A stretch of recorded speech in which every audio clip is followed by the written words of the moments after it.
Yemen থেকে ছোড়া হুতির ballistic missile আঘাতে হেনেছে ইসরায়েলের বেন গুরিয়ন বিমানবন্দরে।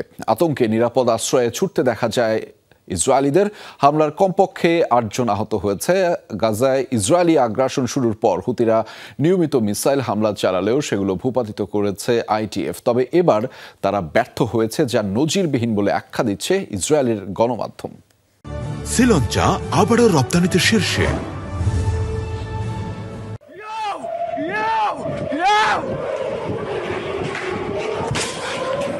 আতঙ্কিত মানুষের চিৎকার, ছুটছেন নিরাপদ আশ্রয়ের খোঁজে। ইয়েমেনের সশস্ত্র সংগঠন হুতির ছোড়া মিসাইল তেল আবিবের ব্যস্ততম বেন গুরিয়ন বিমানবন্দর এলাকায় আঘাত হানার পরের দৃশ্য এটি, যা এরই মধ্যে ভাইরাল সামাজিক মাধ্যমে।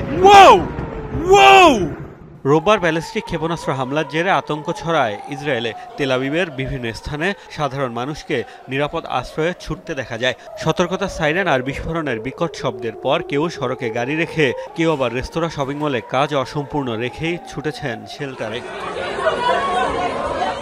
গত ১.৫ বছর ধরে গাজায় আগ্রাসনের প্রতিবাদে প্রায়ই ইসরায়েলের ভূখণ্ড লক্ষ্য করে ক্ষেপণাস্ত্র ছুড়েছে হুতি, যার সবই সফলভাবে প্রতিহতের দাবি করেছে ইসরায়েল। তবে এবার ব্যর্থ হয়েছে তাদের আকাশ প্রতিরক্ষা ব্যবস্থা। দেশটির গণমাধ্যমের খবর, বিমানবন্দরের একটি যাত্রী টার্মিনালের পার্কিং লটের পাশেই আঘাত হানে মিসাইল, যাতে ক্ষতিগ্রস্ত হয়েছে টার্মিনালটিও। এতে বেন গুরিয়নে প্রায় ১ ঘন্টার জন্য বন্ধ হয়ে যায় বিমান চলাচল। বিমানের অপেক্ষায় থাকা যাত্রীদেরও নিরাপদ আশ্রয় খুঁজতে দেখা গেছে। দায় স্বীকার করে হুতি জানিয়েছে, এর মাধ্যমে ইসরায়েলের স্পর্শকাতর স্থাপনায় হামলার সক্ষমতার জানান দিয়েছে তারা। এদিকে এক বিবৃতিতে কঠোর জবাব দেওয়ার হুঁশিয়ারি দিয়েছে তেল আবিবের প্রতিরক্ষা মন্ত্রণালয়। মোস্তফা মাহমুদ, যমুনা নিউজ।